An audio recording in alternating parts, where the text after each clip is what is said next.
And are there any other permits that your architect would advise you of that would be maybe site-specific, like ecological reports, like that, surveys? Is that something an architect should advise on? So yes, I mean, generally your architect would project coordinate. So that's another aspect, that would aid, your cost efficiencies in the long run. So we would be advising you from the start, looking at the site, what surveys or what reports will be required. At the basic level, each site should have a topographical survey.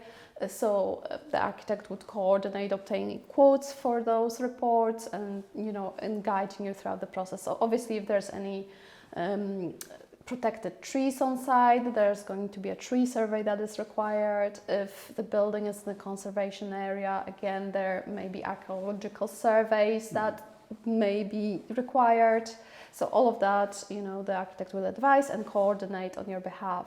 So again, that's another aspect that the architect would take, is coordinating all the different consultants. So you've got, your third-party consultants like tree surveyors, topographical surveyors, site investigation, and then engineers, structural engineers you will need for your projects, civil engineers for your drainage. So we would all coordinate that and on your behalf, and you don't have to worry about it.